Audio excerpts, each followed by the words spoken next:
O'g'la hammaga assalomu alaykum. Bugun GPT Go'ni 1 yilga bepulga olish video darsligini qilaymi deb so'ragandim. Tezdagina, qisqagina qilib video qilib beraman. Hozir ishlayotgan paytda tirs gazini bosib olamiz o'g'la. Chunki bilamiz, bunaqa aksiyalar berganda, mana o'sha men kanalga nechta tashlagan bo'lsam, mana darrov olinglar, tezlik bilan olinglar deyman. Mana shuni tashlayman. Mana 500 ta odamga beradi. Misol uchun 1 kunga beradi, 3 kunga, 1 haftaga ochadi, keyin uni shunaqa tarif nimalar, ya'ni aksiyalar tugab qoladi. Uni aksiya sifatida qanaqadir odamlarni jalb qilish maqsadida qiladi-da, ana shu odamlar yig'ilgandan keyin aksiyani to'xtatishadi. Keyingi odamlarga o'sha bu narsa ishlamay qoladi. Mana bu yerda berganlarim o'sha tez qilinglar deb ko'p aksiyalar tashlayman. Nera jamoaga a'zo bo'lsanglar bo'ladi. Va mana shu o'rnatish jarayonida muammolar bo'lishi aniq. Chunki buni SNGdagilar o'rnatayotganda ham ularda ham juda ko'p savol bo'ldi. Ularda ham juda ko'piga o'zim yordam berdim. Sizlarda ham savol bo'lsa, mana shu YouTube'ga kommentariyaga yozmasdan nera jamoaga o'tamiz va savol-javobga to'g'ridan-to'g'ri javob beramiz. Bu yerda bitta men emas, menga o'xshagan ko'pgina sun'iy intellekt mutaxassislari bor. Ular ham sizlarga tezroq javob berishadi. Xo'p, bo'lmasam boshladigan avvalo bismillah. Nimasi farq qiladi plusi bilan? Bu yerda modellarini, eski modellarini tanlash mumkin emas va so'rida video qila olmaysizlar hamda mana bu kodeksni, ya'ni vibe codingga ishlata olmaysizlar. Ограничение shunaqa. Va chatdagi kontekst oynasi sal kamroq, lekin umumiy olib qaraganda bepul versiyasiga nisbatan juda ham yaxshi va 1 yilga bekarga bo'lsa, buni olib ozgina bir 5 minut vaqt sarflaymiz va olib natija qilsak bo'ladi. Hozir men bitta akkaunt ochib qo'ydim, yangi iOS bola degan. Mana shu akkauntga hozir men video ko'rsatish jarayonida ochgan GPT Go'da bitta yangi yil sovg'a sifatida rozыгрыш qilamiz. Ozgina o'ylayman nima qilishni va ana shu rozыгрышda yutgan odamga mana shu akkauntni beramiz. Bu umumiy nera jamoa uchun qildim va keyinchalik ham bironta aksiyalar o'tkazsak, mana shu Gmailga olamizda, mana shu Gmailni ishlatamiz. Demak boshladik, ha. ChatGPT.comga o'tamizda mana shu yangi GPT bilan ro'yxatdan o'tamiz. Mana bu yerga Gmailni qo'yamiz va bizdan hozir o'sha ro'yxatdan o'tish jarayoni boshlanadi. Bu yerga parol so'rayapti. Parolni kiritamiz. Parolni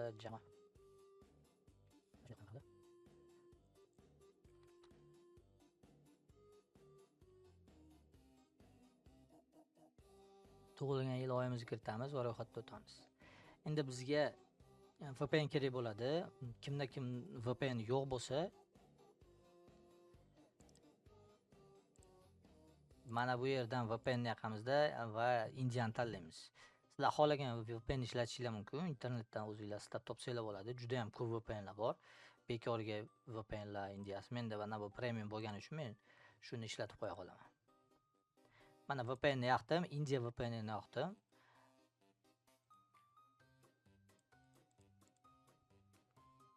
Va menda qaranglar, mana Indiyani yoqqandan keyin mana bu yerda chiqdi, ko'rdinglarmi? Mana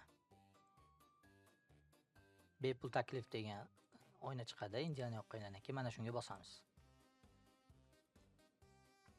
Mana rupiyaga o'zgardi. Mana bu Go'da mana ko'rsatyapti. Rupiyaga 12 oyga olishing mumkin deyapti. Mana bunga bosamiz. Перейти tugmasiga bosamiz.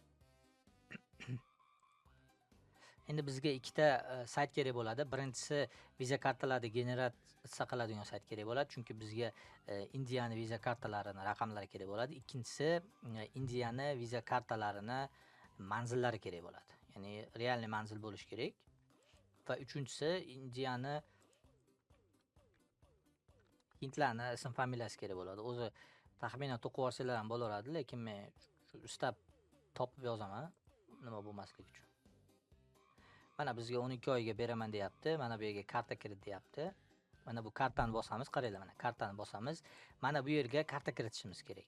Men mana bu nera jamoada mana shu yerga qo'yib qo'yaman. Qaysi kodlarni kiritishni, qanday tartibda qilishni yozma tariqa o'zbekchasini qo'yib qo'yaman darsdan keyin. Bemalol nera jamoaga tashlaysizlar. Nera jamoani o'zim qo'lda qabul qilib chiqaman. Botlar bo'lmasligi uchun, чтобы spam bo'lmasligi uchun, ko'pchilikga bot bo'lib reklama yozmasligi uchun. Qabul qilganimdan keyin mana shu yerga admindan tekshirilgan ma'lumotlarga kirsanglar, hamma yoq yozilgan bo'ladi. Mana shu men hozir kiritayotgan kodlarni ham ko'rsanglar bo'ladi. Endi bizga karta kerak bo'ladi. Mana bu karta generate'ga o'tamizda, mana buni bosamiz, qaranglar, mana advancedni bosamiz va bu yerga mana shu men qoldirgan kodni kiritamiz. Va generate tugmasini bosamiz. Mana bizga kartalar berdi. Bu randomniy kartalar. Mana shu kartalar xullas mana 55, 18, 27 demak o'sha Indiyani viza kartalari boshlanadi. Mana shuni bu bittasini olamizda va ma'lumotlarni kiritishni boshlaymiz. Qaranglar, mana bu yerga karta raqamini kiritamiz, bu yerga yilini kiritamiz. Mana 08/2028 ekan, kiritamiz. 08/28. Endi CVV kodini kiritamiz. 3 ta oxirgi CVV kodini kiritamiz. Mana bu 427. 427. Endi bu yerga mana ism familiyasini kiritishimiz kerak. Endi shu ism familiyani kiritish uchun mana bu yerda mana Vipul Glover deganda olamiz. Endi mana bu yerga mana manzilni kiritish kerak. Agar mana shu manzilda xato qilsanglar, demak kartalar o'tmaydi. Mana shuning uchun mana shu manzillarni ham realni kiritish kerak, real manzillarni kiritish kerak. Mana bu yerda mana real manzillar bor. Mana bu yerda Indiya tanlangan. O'zi silkani qo'yib qo'yaman men. Mana shu silka orqali kirsanglar to'g'ri shu nimani beradi. Manzilni beradi. Mana Bangladorni tanlayman men. Banglador degan. Misol uchun mana bu yerga Banglador deb yozaman. Mana adres ochiladi. Mana shaharga Banglador va bu yerda ma'lumotlarni kiritaman bitta-bitta. Zip kodini olaman. Zip kodini mana bu yerga yozaman. Manzil deyapti. Mana bu manzilni olamiz va manzilni mana bu yerga yozamiz. Mana bu yerda mana shu anaqani tanlaymiz. Qaranglar, mana shahar qaysi ekan qaraymiz. Mana Karnataka degan shahar.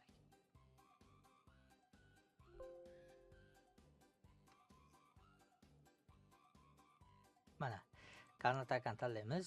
Hozir mana ma'lumotlarimiz to'g'ri bo'ldi. Bosamiz. Agarda birinchi kartada o'xshamasa, bir nechta kartalarda urinib ko'ramiz.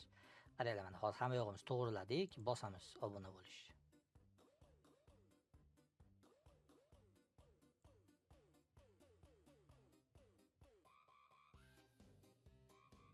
Demak, mana bittada bizga obunamiz o'tdi.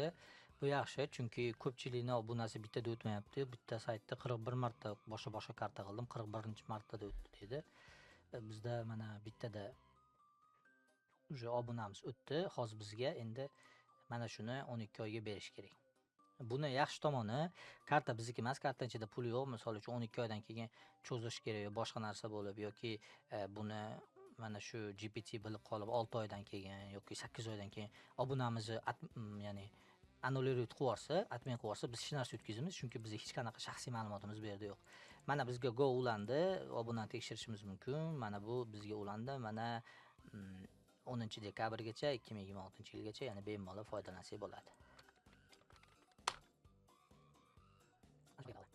Mana shu silka hammasini u yerda qoldiraman. Buni eng yaxshi tomoni bir so'm sarflamiz. Ya'ni ana shu IP adres, proxy bir narsalar sotolmanglar. Internetda tiqilib yotibdi. Indiyasi bor VPNlar. Istalgan VPNni olasizlar, Indiyaga ulanasizlar. Ana shundan so'ng Indiyaga ulangandan keyin mana shu GPT ga kirib, mana shu yerdan men ko'rsatgan tartibda boshlaysizlar va xudo xolasa sizlarda o'xshaydi. Agar mabodo o'xshamasa, o'sha urinib ko'rdilar, hech ham o'xshamayotgan bo'lsa, marhamat, mana shu yerga kiramiz. Savol-javob bo'limimiz bor, savol-javobga beramiz. Agar o'zim vaqtim bo'lib qaramasam, boshqa bolalar bor, hamma yordam berishga, qo'lidan kelgancha yordam berishga harakat qiladi.